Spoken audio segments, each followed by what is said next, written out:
I suddenly found myself in a standing upright position, wide awake. I knew I was awake. The trouble was, it was pitch black. And my first thought was, why on earth those doctors can't turn the lights out in here? What kind of hospital is this? As I stood there, wondering how long I'd been asleep for and why the lights were out, I thought, well, don't freak out. Let your eyes accustom to the dark. Maybe you've woken up too quick. So I kept looking, thinking my pupils had dilated. No light. Couldn't see a thing. It was pitch black, like a dark room. So, well, okay. There must be some light in here somewhere. So I turned around 360 degrees, checking out to see if there's some light. Couldn't see a thing. As I went out to my right, I couldn't find the wall. I thought, that's weird. Have they moved me? So I started moving back to the left, groping around looking for my beard. Couldn't find it. I thought, great, you idiot, now you've lost your beard. How on earth did you do that? So as I'm groping around physically trying to find my beard, the next thought that comes into my mind is that it's so dark in here, you can't seem to see your hand in front of your face. So I brought my hand up to where my face should be, and it seemed to pass straight through, as if there was no physical form there. I thought, that's impossible. You can't miss your head. I went for my physical body, absolutely nothing. I thought, what the heck's going on? It's like I'm out of my physical form. It's like I'm transparent, yet I have the sensation of being a total human being standing here. Ian, who I am, appears to be standing here. What's happened? The experience is vividly real. It's just as real as this experience right now. It doesn't have any hallucinatory or dreamlike qualities. So this darkness is extremely scary. And you can see in this picture here that after this young artist draws us darkness, we see the darkness then start to evolve into what he calls a light, and then ultimately what he thinks is heaven, which for this young Boy Scout is a pup tent in a golden field. So the elements of the experience involve the cessation of input from this reality, the perception of darkness, since we're still conscious, and then the perception of yet another reality. And that reality is primarily based on our own perceptions of what happens when we die. So we die the life we live. According to the facts, NDE is a phenomenon which exists.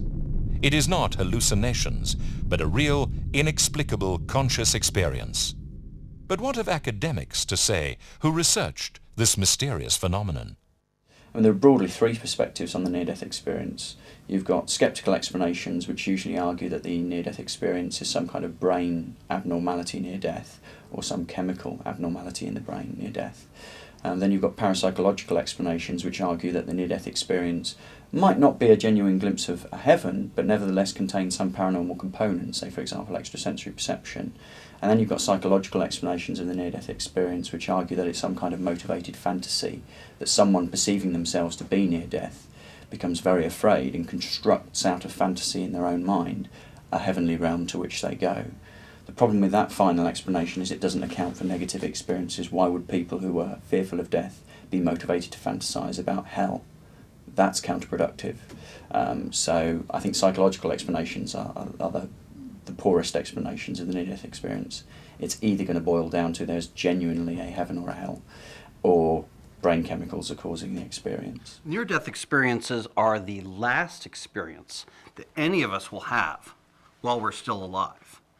They're misnamed. They're not the near-death experiences at all, but they're the dying experience. This isn't a belief that I have. This, to me, is a scientific fact that has been documented now by 15 years of mainstream scientific research.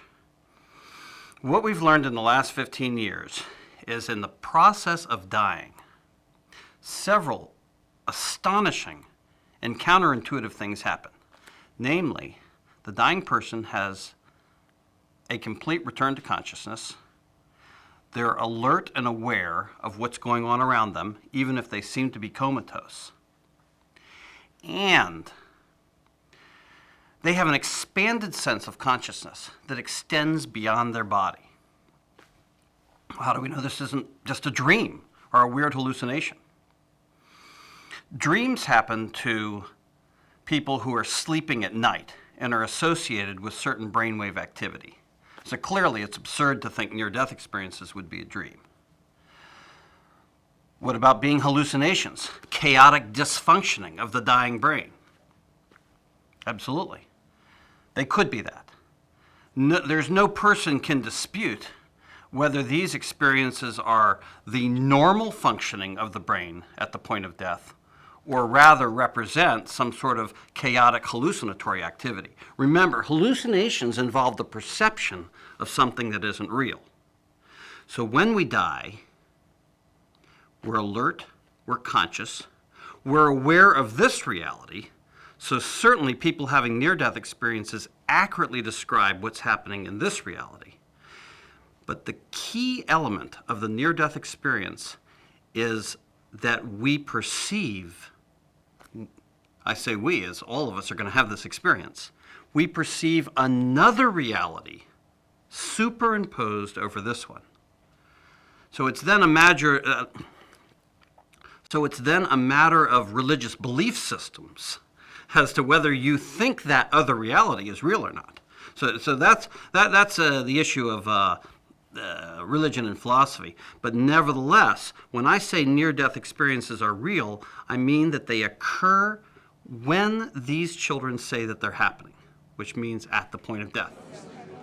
One group that understands NDE all too well is IONS, otherwise known as the International Association for Near-Death Studies. Founded in the early 80s, it was established to support the near-death experiencer and encourage NDE research. Today, it has a very large membership in many countries. Other groups have followed suit, and significant advances have been made in numerous groundbreaking studies. One such study tested the validity of out-of-body experiences while under life-saving surgery. Surgical patients were split into two groups. The first group claimed to have an out-of-body experience while under anesthetic. The second claimed to have had no out-of-body experience. The two groups were asked to describe what had happened to them while receiving treatment. Those who had experienced no out-of-body sensation made wild guesses and were overwhelmingly wrong. The out-of-body group, by contrast, gave startlingly accurate descriptions of what the surgery or treatment had entailed, including giving precise details of data readouts on the surgery's electrical equipment during the operation. The concept of extended consciousness after clinical death had moved from the realm of religious belief to verifiable scientific fact. There's been a very good study of people that had cardiac arrests or heart attacks.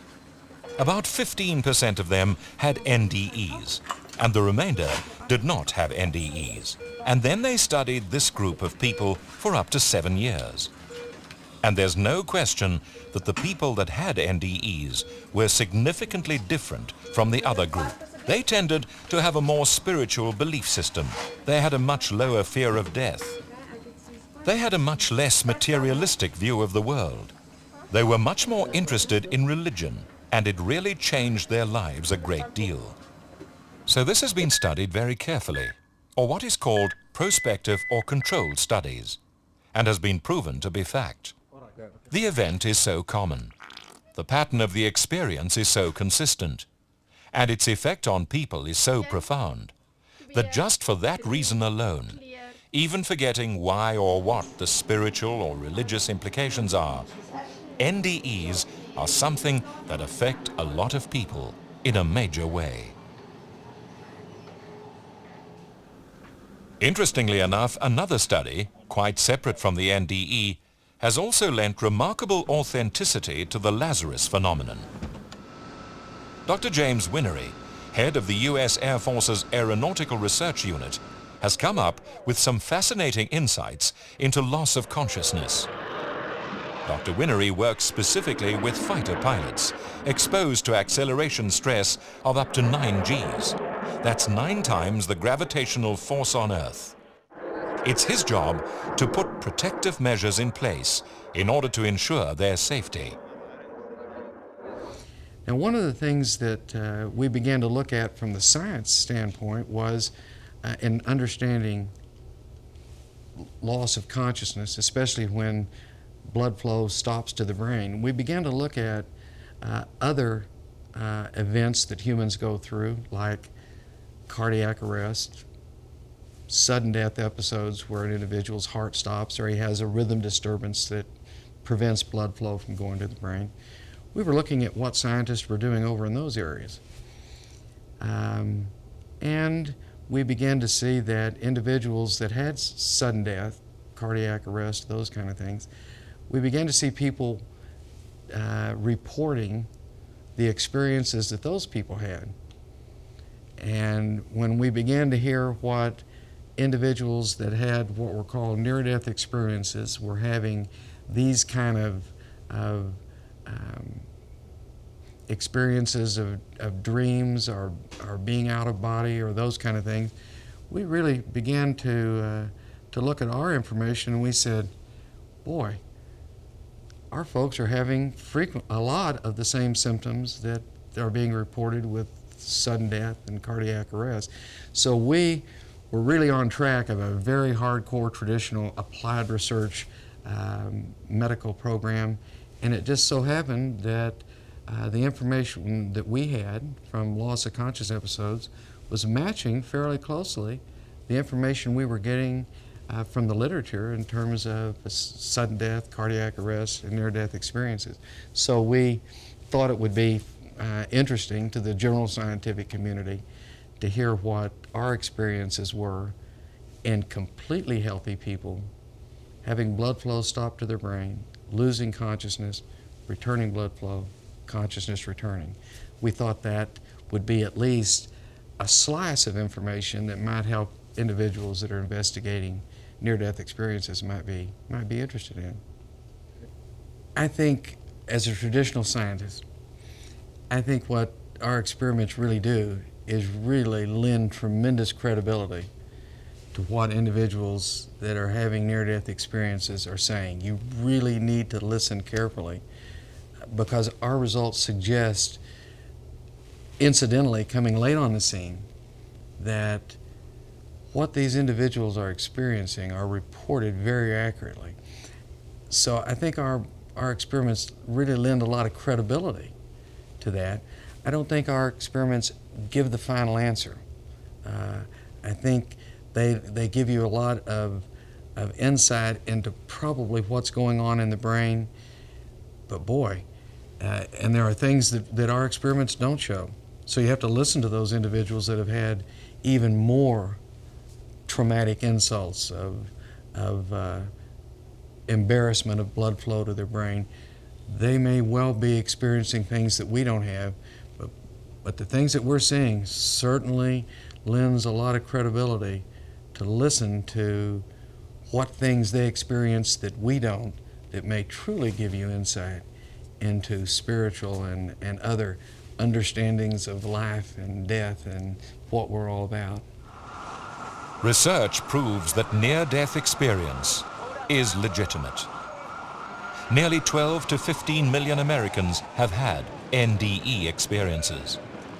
This is such an enormous number of shared experiences that so greatly affects their lives that no matter what the cause of NDE, no matter what your ideas about why it occurs, there is no question that given the number of lives that it has impacted, it makes sense to study it.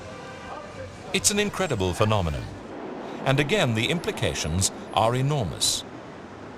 But what spiritual importance has NDE to us, who must face the last final frontier one day?